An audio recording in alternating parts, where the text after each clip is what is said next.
let's talk about automotive industry changes. Okay. So what is Jay talking about now? Automotive industry changes. You know what people are talking about in the hallways at Used Car Week? You know what's cool is one of the things that I think I can do at Auto Transport Intel that not everybody has the opportunity to do. If you're busy day to day building your business, working on your business, growing your business, you can't go to a trade show. You don't have time. But I think I've got the time. And I've got the purpose. I need to be going to all these shows, as many as possible, and reporting back to you. That's the goal here. I'm your social media live magazine information resource. This industry needs one. The auto industry's got different resources. I went through the list of magazines. But if you want to learn car shipping, where do you go? You go to Auto Transport Intel. And here's what I learned this week. Now, I didn't just learn this, but this is part of what they're talking about. I'm going to pull this up here. Let's go to, okay. Hey, check this out. Did you know that used car sales have now exceeded new car sales? Consumer buying patterns are affecting dealerships. Legal emission changes in the laws are affecting the OEMs. OEMs are merging, changing. In fact, I just read that Dyson has now decided not to start producing electric vehicles. But did you hear that? The Lordstown plant that had shut down is now going to reopen as an electronic truck manufacturing facility. It's interesting. So these changes in car sales, guess what? They not only affect OEMs, which the way that's them doing business, yeah, affects the dealers, yeah, affects the auction. Guess who it affects? Transportation, the fleets, fleet management services, carriers, brokers. Car sales have changed. What else we got here? What is number 2? Car manufacturing is changing right now. That's right. Car manufacturing. I talked about the EV plant. And so here's the thing is, used car sales versus new car sales, that changes a lot of the current marketplace. But if car manufacturing is changing and there's more used cars being sold than new cars, it's a definite trend to watch. Because anything that happens, remember the trickle down, we talk about trickle down, who's at the top? OEMs. If you're a new car fleet driver and the OEMs are changing the way they do business, and where are you picking up cars? You're picking up cars at the plant, and where are you taking them? The dealer? And the dealer sales have changed. By the way, did you know that dealers in many cases are telling the OEMs, we're full, we don't want more cars? You know what? If the dealer says to the OEM, we're full, we don't want more cars, you think it's business as usual if you're an OEM fleet driver? No, man, it's not. And by the way, did you know that, you know how you drive empty half the time? Right? So you pick up at the plant, you race to the dealership, dump your 9, and drive empty back to the plant? You think it's going to stay that way? It's not. You've heard it just-in-time inventory. You know that really where the rest of the world has gone, like everybody. Have you heard of just-in-time inventory? And I don't mean to sound condescending, but I am so tired of reading comments praying for rates to go up, saying that if anything else changes, I'm going to retire, or that, like, okay, we don't, keep out the brokers, keep out the dispatchers. Dude, if you want everything to stay the same, then yeah, I mean, you are gonna need serious blinders. Because everything is changing. It really is changing. And you don't have to be part of the change. There is a place. In fact, you know what? I talked to a drive-away company last week, and they're looking for drive-away drivers. So if you are tired of change and you just want to be a driver, there are opportunities. You can drive, those vans where people get in, climb in, go to a location, climb out, everybody jumps in cars. You should get in a drive-away. There's a place for you. Because if you just want to drive and stop thinking about the business models, drive away is a great way to go. Get into drive away. Do that. You could be a company driver, get into drive away, and I'm not sure what else. But I think that there's a place. I know this show's harsh, man, but it's about change. And dude, OEM automakers, they're changing too. The OEMs are changing. Let's see, who else we got here? Oh, our technology is changing. Who's tired of technological changes? I know this one's getting tiring. But it's time for the technology to start changing on our behalf. Stop being reactive. That means we got to stop being reactive. The technology needs to stop being reactive, being proactive. So when technology, check this out, when the new technology isn't just another way to import or export or transport or duplicate, right? Who's tired of re-entering the same information? There are a couple companies out there right now telling people that they're the end-all, be-all, overall architecture. Maybe. How are you going to get the word out? How are you pulling this off? I don't know. One person at a time? Maybe. But if you're tired of too many apps, there are companies working on a solution for you. But that's great and all. But you know what carriers really need instead of praying, right? Praying for change is to get low notifications and be spoken to about what can be helpful in their business on the behalf of technology. Whose inspection is it anyway? Remember that slide I just pulled out about vehicle inspections? Do you think your vehicle inspection is worth something? See, this is one of the things I'm getting to. All right, carriers, you guys work hard and you do a lot. It's a very important job. But if you don't think anything's changing, well then, right, you just get paid to drive.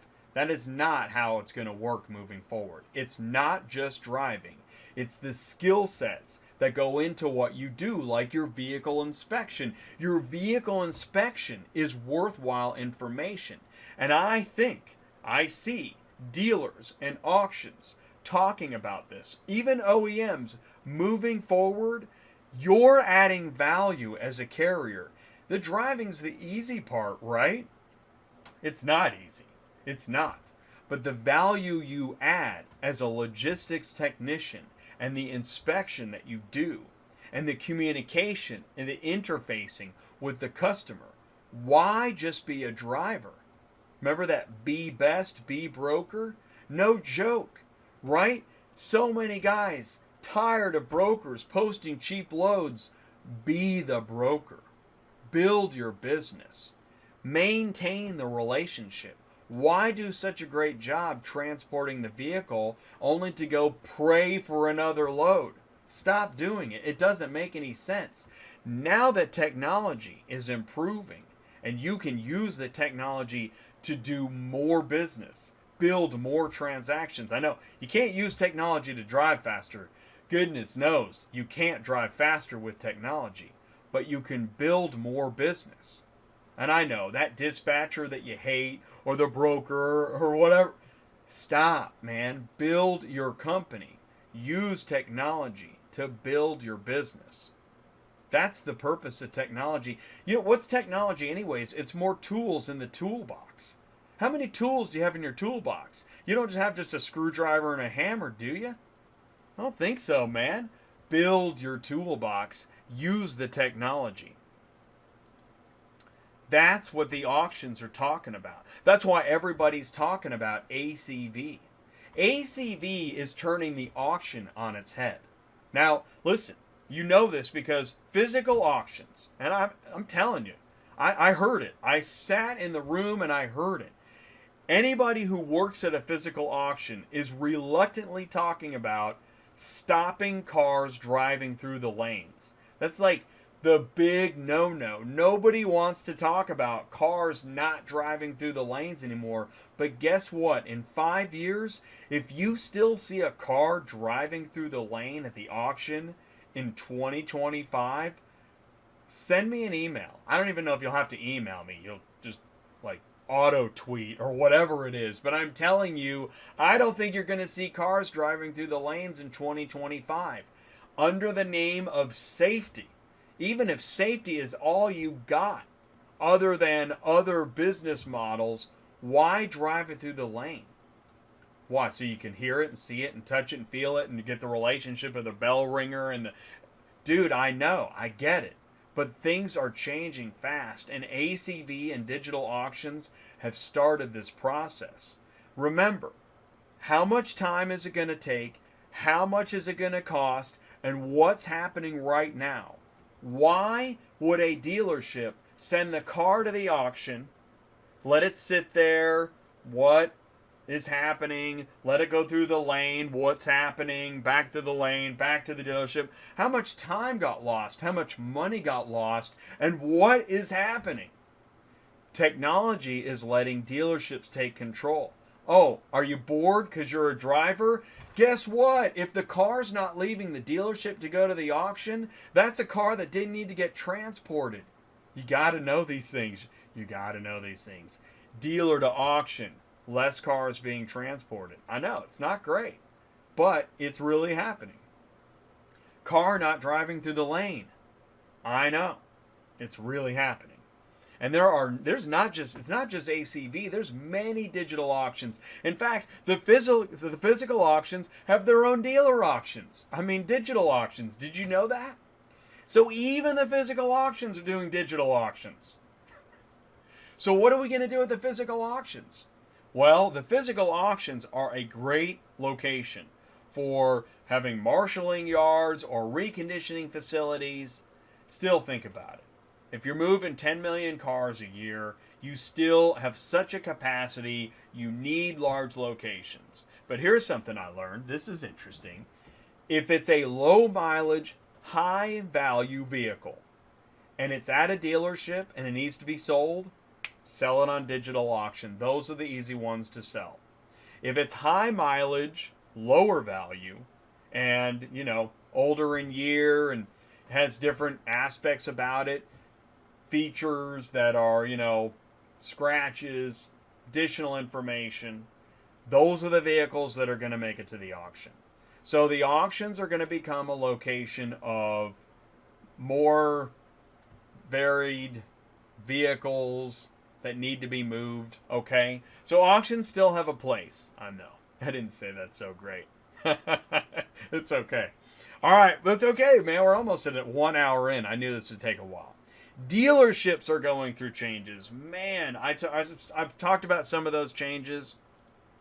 Check my notes. Hey, by the way, this is, for the record, this is the first time I've given this presentation. I've been building this last week, today, so I apologize, and I'm live too, and so I apologize if some of my words aren't right on track. But I'm gonna be doing this more and talking about this, maybe coming to a location near you and speaking about this. Oh my gosh, you mean car ownership's gonna change too? All right, the OEMs are changing, the dealers are changing, the auctions are changing. Why? Did they just change because they wanted to? Because it's, it's 2020's coming up. Let's just change. Let's be science fiction. No, man. Car ownership is changing too. The Uberization is hitting everything. Again, what's it going to cost? How much time is it going to take? And what is happening right now? And by the way, like it or dislike it, and you can make fun of everybody moving back in with their parents or whatever, but the millennials live a different lifestyle than the baby boomers, and it's not all about, what they want in Starbucks and all this stuff. They don't have the same income the baby boomers had. They can't just buy a car. Why do you think used car sales are higher than new car sales? It's about affordability. It's not about demand. It's about affordability. And by the way, getting back to the Uberization of everything, if everything is on your app and on demand, guess what? Why should I, this is what some people are asking themselves, why should I buy a car that sits in a parking lot 8 hours a day, but I only need it for 1 or 2 hours a day? Why? And you know who's also asking that question? Tesla. So Tesla's saying, well, I'll tell you what, buy a Tesla. It's got summon. It'll drive autonomously. And so you drive it to work or get a sleep on your way to work. Get to work. And you're at work before 9 or whatever. You don't need your car again until after 4. So there's 7 hours. You want to make money on the side?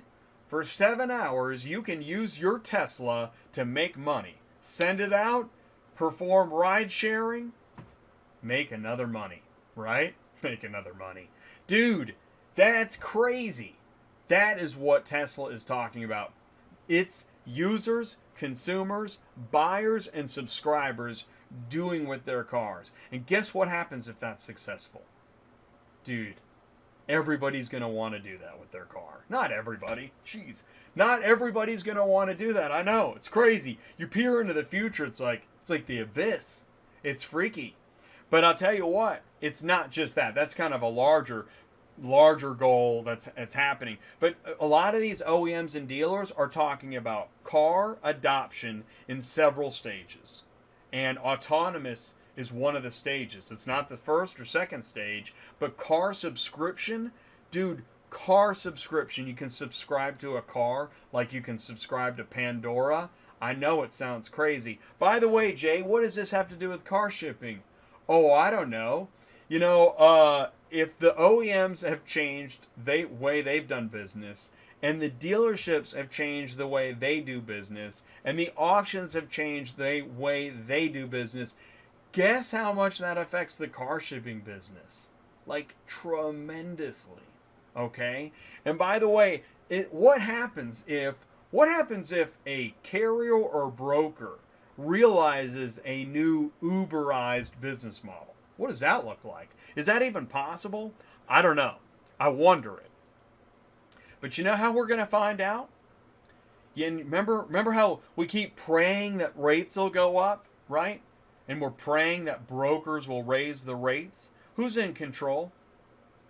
And what is fleet management services anyways? Anybody know what fleet management services is? You know what the really big brokers are doing? Right? Brokers, carriers, fleet management service companies. Guess who services like the really large rental companies, making sure that they've got thousands of cars ready to go? Guess who helps make sure that these large corporate relocation companies have their cars ready to go, right? So you're in an office building and you get your company car. Guess who makes sure your company car is ready to go? How does that happen? Okay, the transporter might bring you the car, but who did all the paperwork in the background? The titling and the registration and all that? Who handled that? Ever heard of a fleet management service company? And if you're a fleet management service company and you handle all these different aspects of these company cars, rental cars, fleets, I mean, think of equipment. All I did is talk about sedans. What about heavy equipment? Think about all the equipment out there being used, transported, traded, bought, sold. Fleet management service companies, right? Oh, man. Changes in the law. Dude, this one's a killer. If the other line items on my list of changes didn't do it for you, this one might. This is the one where you see the most people talking about maybe retiring. ELD was big, right? And frustrating. But wait until the FMCSA Drug and Alcohol Clearinghouse hits. When does that hit? In about 45 days, it is like in place. You're already being expected. Who's doing this? Are you guys getting signed up? Are you going to the clearinghouse page on the FMCSA website? Are you doing that? Because you have to be doing that like right now. Also, that California independent contractor law, man, that thing's huge. New Jersey's on the map next. What about emissions laws? That one was tough too, right? In that, I mean, just getting used to that idea. But you know who's really getting used to emissions laws right now? The OEMs. It is literally changing why. Did you know that OEMs are looking at making and selling electric vehicles at a loss in the beginning just to comply with the laws. Yeah, so it's not just car shipping that's dealing with laws and losses. Global laws like Brexit, which is still, oh my gosh, Brexit globally is causing havoc everywhere. And again, domestically, tariffs, crazy. Crazy, man. The changes in the laws are so big. It's unbelievable. So what do you do with all this? Wow. And I see a lot happening in the live chat. I hit the siren. Used cars are getting cheaper and easier to get financed. Boy, banks too. You know what? And that's another one of the things I was talking about is partnerships, new business models. I saw how Ship Your Car Now and 321 Ignition. Ship Your Car Now broker. 321 Ignition is digital marketing. The two are partnering together to form a new business model for both of them. I mean, they're not like in the same building or anything, but working in new creative ways to grow business. Will California new law put owner-operators out of business? Yes. Not all of them, but some of them. It's not just the owner-operators, though. Dude, Hanson and Adkins, right? 1,000+ trucks is talking to any of its... Again, this is what I've heard. Talking to anybody in California who works with Hanson and Adkins, and that is a lot of companies, is having to restructure how they do business. Business is already difficult. Again, right, praying for rates to go up, but having to restructure your business given a new law, that's why you have to stay ahead of information if possible. If, however, you become the broker and get the loads, you'll pay the insurance for the driveway driver. Boy, Bogey Joe Sr., great stuff. And you guys think Hotshots hauling freight makes the same or more money than Hotshot hauling cars? Man, that's a good question, DB. Uber-like app is here. Right, Nico? I know you stay informed. I know you're trying to help. It's a big deal. Cars that are rented have tendency to get driven like they're stolen. I wouldn't want... And you know, that's what I say about car subscription, too. Is here's the thing. How can you be sure that, especially within ride sharing, how can you be sure the person you're car subscribing ride sharing with is going to treat the car well? I know. You've seen the scooters laying around in the cities. It's such a good question. The car will drive itself in the future. Will it transport itself in the future too? Or is that just Minority Report? Is that the year 2100? Does a car that drives itself need to be delivered on a truck? That's a great question. Cars driving autonomously with the driver asleep at the wheel, but getting the police called on them for driving. Oh my gosh. The cost and value of better auto transport. That's what the OEMs, the dealers, the auctions, third-party logistics company, vessel shipping, rail, terminals. I'll say it again. The cost and value of better auto transport. That's what everybody is looking for. That's why the rates seem so low. Because the cost and value of better auto transport is what everybody's looking for. So if you are finding yourself in a position where you are praying for the cents per mile to go back up, it is time to maybe think it's not going to happen. It's going to go up a little, man. Listen, seasonality. But I'll tell you what, I know this from other news sources. Just go ahead and read other news sources. Find out what other folks are saying. Are things going to get better? They're never going back to what they used to be. I know, it sucks. It sucks. The idea that we can't repeat the past is harsh, man. It's really harsh. But we can't repeat the past. I mean, you can see moments of it. There'll be some things that repeat. And not everything's just getting worse. This isn't just all doom and gloom. And like at the end of the show, we all drive off into the abyss, Thelma and Louise style.